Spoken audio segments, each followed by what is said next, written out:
Feliz sábado, hermanos. Buenas noches tengan cada uno de ustedes. Antes de empezar con el estudio, los invito a que inclinemos nuestro rostro y hagamos una oración.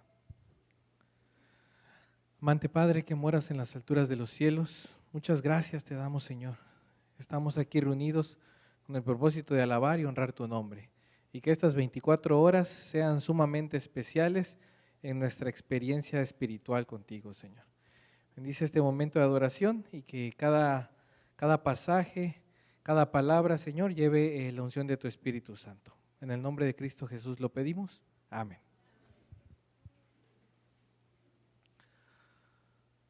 Esta noche vamos a estudiar un poquito acerca de la amistad y testificación. Esa fue la temática que me solicitaron cuando me invitaron a dar el tema. Y yo estaba pensando, bueno, amistad y testificación, ¿cómo? ¿De qué manera? Pensé en la amistad en la Biblia, a mi cabeza rápidamente vino la historia de David y Jonatán, que es una de las historias más comentadas, que más hemos estudiado. Digo, bueno, ¿y hubo testificación ahí? ¿Cómo hubo? ¿O cómo lo podríamos relacionar? Pero vamos a estudiar el cómo está directamente involucrado esos dos conceptos en nuestra vida espiritual dentro de la iglesia, y cómo nosotros debemos desenvolvernos amistándonos y testificándonos aquí y también allá afuera, porque el propósito es de que testifiquemos la vida cristiana que llevamos con las personas que están allá afuera. ¿Y cuál es la mejor manera? Vamos a tratar de estudiar esta noche un poquito. Se cuenta una historia de un señor que se llamaba Michael, vivía en Nueva York, y por ahí en el invierno, pues los que hemos visto películas, quizás alguno ha tenido la oportunidad de ir, sabemos que son muy fríos, que inclusive caen nevadas y que el clima allá, el frío es bastante extremo.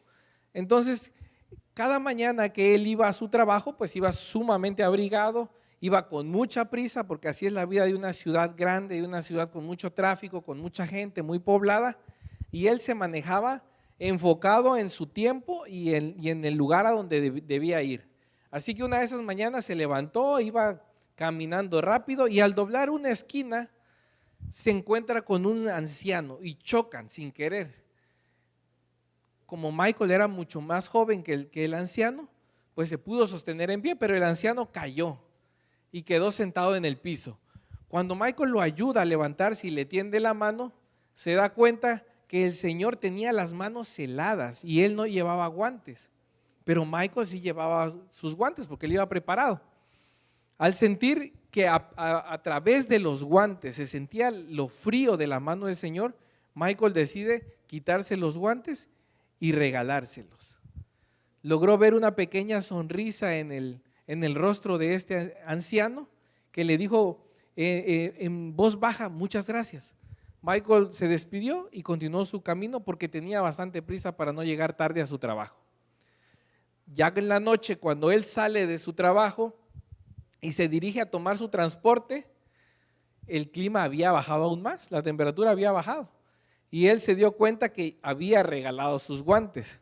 Entonces iba frotándose las manos, metiéndola en su abrigo, y entonces se percató que muchas personas que estaban ahí sentadas pidiendo limosna, que estaban acarreando sus cosas o caminando hacia sus hogares, no tenían guantes.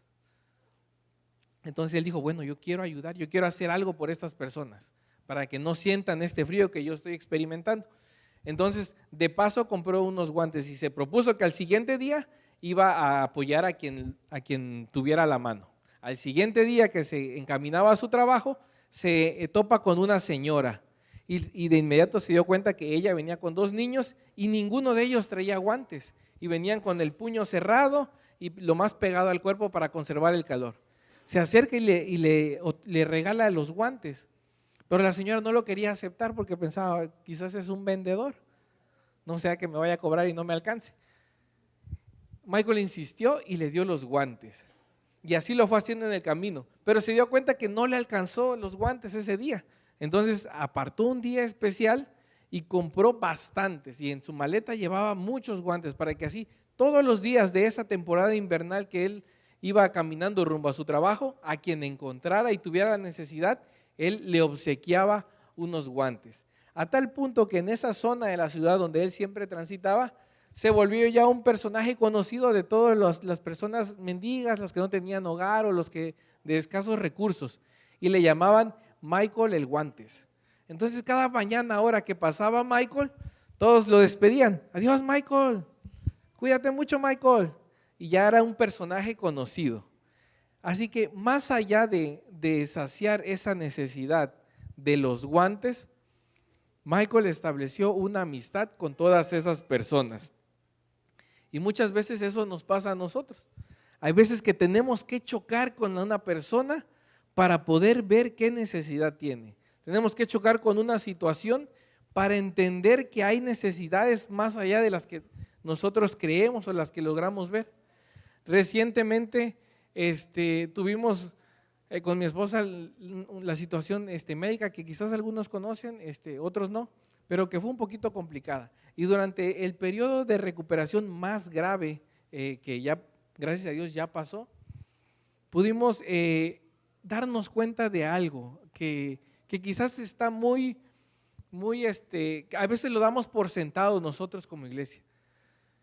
Pero cada vez que alguien llegaba a visitarnos, yo recuerdo, de nuestra iglesia, hermanos de nuestra iglesia, llegaban con una canasta de frutas, llegaban con un presente. Y qué bonito se sentía, que nos llegaban a ver y nos llevaban el presente, una canastita de frutas.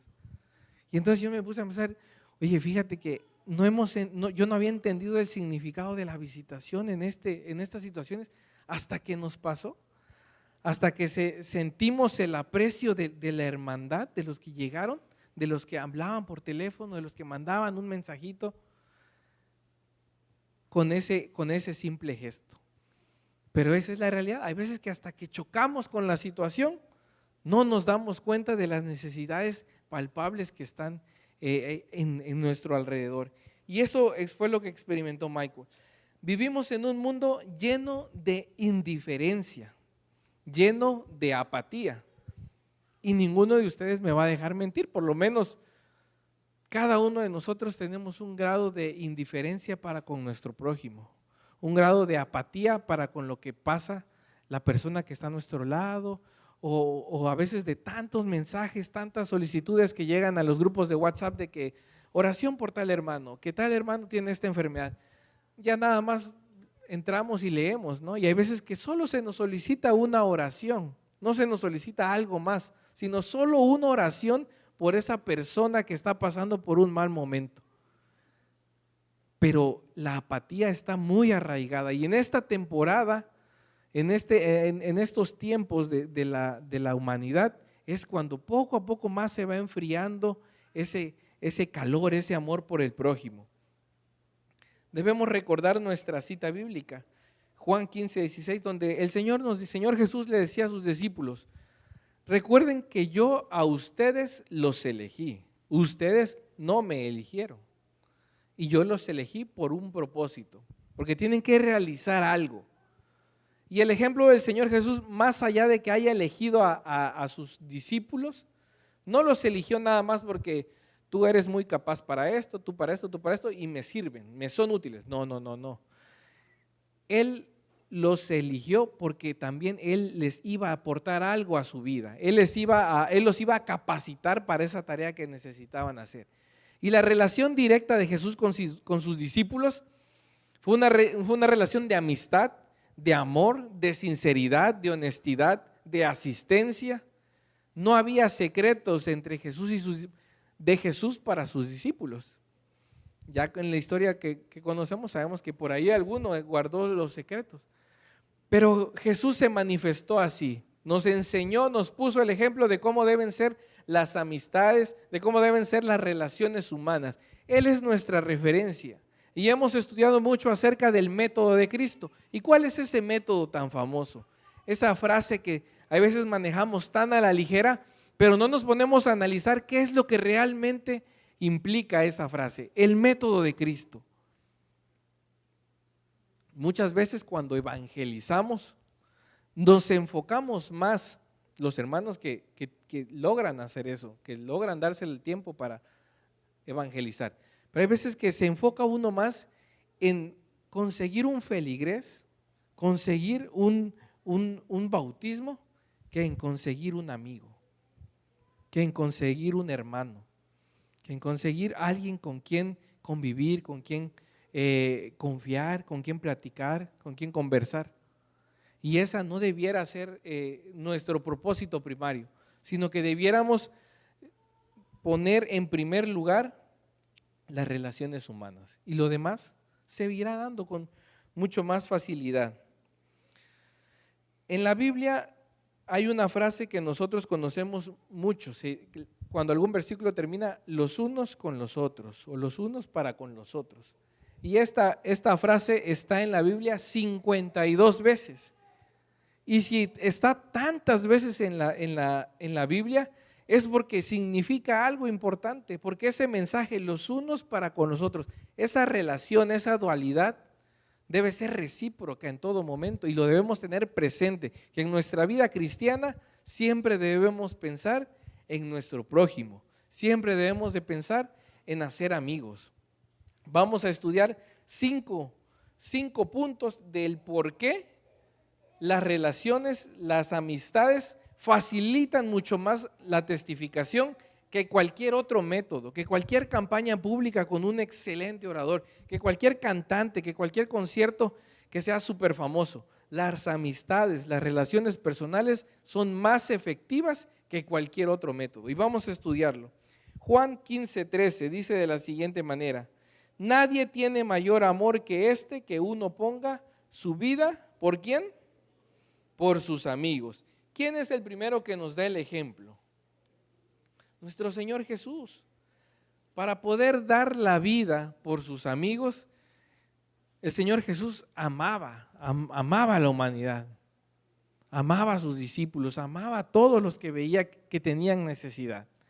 Y eso es lo que nosotros necesitamos tener, amor por nuestros amigos. Pensemos ahorita en nuestros amigos, no en aquellos que no conocemos, en nuestros amigos. ¿Realmente amamos a nuestros amigos? ¿Cuántas personas se vienen a nuestra mente cuando hablamos acerca de amigos? ¿Cuántas personas? ¿Nos bastan los dedos de las manos? ¿Completamos con los dedos de los pies? ¿O una mano nos basta para contar a nuestros amigos? Actualmente o humanamente se maneja esa ideología, ¿no? Y se tiene bien acuñada. No, los amigos se cuentan con la palma de la mano. No, es que cuando uno va creciendo se hace más selectivo con sus amigos. Y todo eso nos deja el mensaje en la cabeza de que debemos cada vez ser más aislados de las demás personas. Qué diferente fuera si con el paso de los años nuestro número de amigos va aumentando. Ojalá alguien lo practique, pero es una tarea bastante complicada, porque lo cierto es que conforme vamos avanzando en nuestra vida, las responsabilidades, nuestras ocupaciones, el trabajo, los hijos, etcétera, todos los compromisos que vamos adquiriendo o las etapas en las que vamos entrando nos van aislando, nos van aislando, nos van aislando.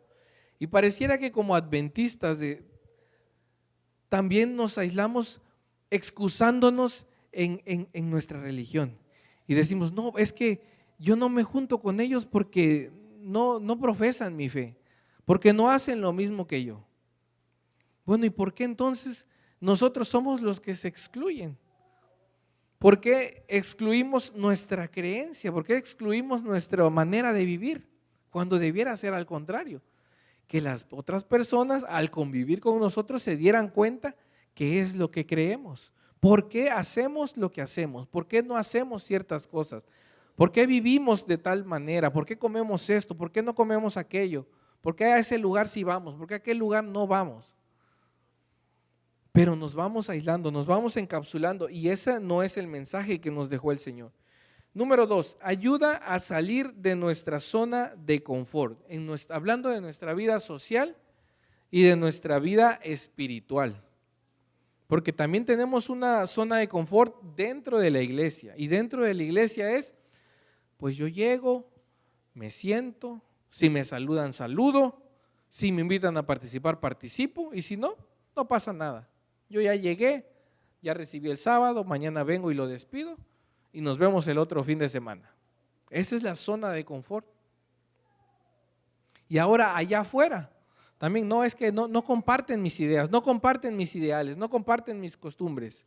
Por eso mejor me aíslo. Y Dios nos invita a que salgamos de nuestra zona de confort. Porque al hacer eso solo estamos pensando en nosotros, en qué es lo mejor para mí, qué es lo más fácil para mí, qué es lo más cómodo para mí. Pero Jesús no fue una persona comodina, si lo queremos decir así. Jesús no nos vino a dar ese ejemplo. Jesús nos enseñó a caminar la otra milla por el prójimo, a poner la otra mejilla. Eso es lo que nos vino a enseñar el Señor Jesús. Estudiando este tema, vi una gráfica que fue un estudio realizado dentro de la iglesia, de cómo va avanzando la vida de los cristianos en cuanto a las amistades dentro de la iglesia. Y en un promedio más o menos menciona así, que cuando una persona recién conversa entra a la iglesia, durante su primer año de convivencia en la iglesia, llega a tener un promedio de 20 amistades, de que llega a la iglesia, por lo menos platica, saluda, sonríe con 20 personas, el primer año que se bautiza. El segundo año, con 10 personas. Cuando transcurre su segundo año de conversión, llega, saluda y ya se volvió más selectivo con sus amistades. Ya las puede contar ahora sí con las palmas de las manos. En el tercer año, 7 amigos. En el séptimo año, 1 amigo. Y por ahí del año 10 en adelante, ya nos conformamos con venir, sentarnos, si vengo con mi pareja, si vengo con mi esposo, si vengo con mis hijos, me siento y terminando el programa me voy. Es cierto, la iglesia no es un club social, no es para que vengamos y aquí adentro estemos pues cotorreando, platicando, poniéndonos al día. Pero cuando salimos allá, podemos saludar, podemos conversar de algo, podemos ponernos de acuerdo quizás para vernos entre la semana como amigos, con nuestro grupo pequeño, porque la iglesia propicia eso a través de los grupos pequeños. La realidad es esa, pero ¿quiénes son los que se aíslan? ¿Quiénes son los que son renuentes a inscribirse a un grupo pequeño? ¿Quiénes son los que dicen, es que entre semana no puedo reunirme? Tengo mucho trabajo, salgo a las 7, salgo a las 6. Y así comienza la vida cristiana, la que no nos recomienda el Señor, que nos vamos aislando, y esa es la gráfica. Y los que entraron a la iglesia ya grandes pueden hacer ese análisis y decir qué tan cierto o mentira es esto. ¿Cuántas amistades tenían antes? ¿Con cuántas personas convivían antes? ¿Y con cuántas conviven ahora? Es un dato bastante duro. Número 3, las personas quieren relacionarse de manera confiable. En otro estudio, otra encuesta realizado allá afuera, se le preguntaba a las personas qué era lo más importante para ellos. Tener un buen trabajo, tener una buena pareja, tener un buen auto. ¿Qué les proporcionaba la mayor felicidad? Y más del 50% de los encuestados contestó que lo más importante para ellos era estar bien con su familia y con sus amigos. Si yo estoy bien, en paz con mi familia y con mis amigos, con eso soy feliz. ¿Qué nos quiere decir? Que las personas allá afuera necesitan relacionarse. ¿Por qué el ser humano, a diferencia del resto de la creación, puede comunicarse de manera verbal, con gestos, con movimientos, con sonidos, y los animales no? Porque estamos hechos para relacionarnos, estamos hechos para amistarnos, para hacer relaciones humanas. Entonces las personas allá afuera necesitan relacionarse, necesitan tener amistades. Qué triste es ver cuando viene un hermano, se sienta solo, nadie lo saluda, termina el programa, se levanta y se fue.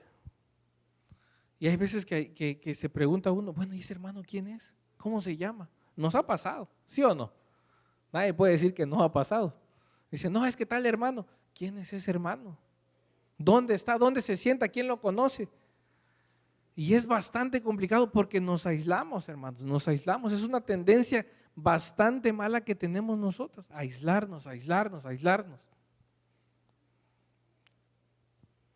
Siguiente punto. Las amistades auténticas favorecen en el discipulado. Y aquí tengo algunos ejemplos. Moisés y Josué. Podemos decir que era una amistad auténtica y que esa amistad dio buenos frutos, ¿sí o no? Claro que sí. Dirigieron al pueblo de Israel ambos, de la mano de Dios. Elías y Eliseo. También hubo una bonita relación ahí de amistad y fue favorable para el discipulado esa amistad. Por supuesto que sí. David y Jonatán, también. Jonatán fue usado por el Señor para que el rey David cumpliera su propósito. Pensamos también en Pablo y Timoteo, una de las amistades más ricas y que nos deja tanta enseñanza a nosotros. En la epístola de Pablo a Timoteo, en esa carta, nosotros podemos encontrar tantas enseñanzas y vemos cómo un amigo o el maestro está preocupado por su discípulo. Quiere enseñarle, quiere que esté bien, quiere que haga las cosas bien. Pero ¿qué cosas iba a hacer bien Timoteo? El discipulado. Ese era el propósito. Ahora, yo creo que es más fácil cuando se invita a hacer una visitación o a dar un estudio, ir con un amigo que ir solo, o que ir con un hermano con el que casi no conozco. Pero si no tenemos amigos dentro de la iglesia, por lo mismo nos privamos de participar de esas cosas, porque sí, es mucho más fácil. Yo voy con tal persona, sí, claro que sí, yo voy, nos vemos ahí y quizá hacemos la visitación, damos el estudio y saliendo pasamos a cenar por ahí. Y se fortalece la amistad y se cumple el propósito, el discipulado. Y número 5, es un puente para alcanzar corazones. La amistad es un puente para alcanzar corazones. Es mucho más fácil presentarle el mensaje a alguien que tienes confianza que a un desconocido. Y sin embargo, el método que nosotros que nos enfrascamos es el otro. Porque cuando mayor participación misionera hay en la iglesia, es cuando son los impactos, los libros. ¿Y qué hacemos cuando hacemos el impacto del libro? Vamos en la calle, abordamos a un desconocido y le regalamos un libro. ¿Sí o no? Y hay veces que nos dicen, no, yo no quiero. Nos sentimos mal. Pero nos hemos puesto a pensar que si a alguno de nuestros amigos le presentamos eso, le presentamos un regalo, un libro, o le invitamos a estudiar un versículo, ¿nos rechazaría de esa manera como lo hace un desconocido? Por supuesto que no. Sin embargo, hemos invertido el método porque estamos enfocados en aislarnos, en aislarnos, en aislarnos. Y el Señor Jesús quiere que nosotros amistemos, hagamos amigos, nos relacionemos, tengamos amistades. El propósito del mensaje de esta noche es ese, hermanos, que nos vayamos con ese pensamiento en nuestro corazón. Hagamos amigos, hagamos amigos. No vayamos con la mente de cumplir un blanco, de cumplir bautismo. No, hagamos amigos. Hagamos amigos que nos beneficien, que nos nutran, que nos hagan sentir bien y ganemos almas para Cristo. Que el Señor nos bendiga.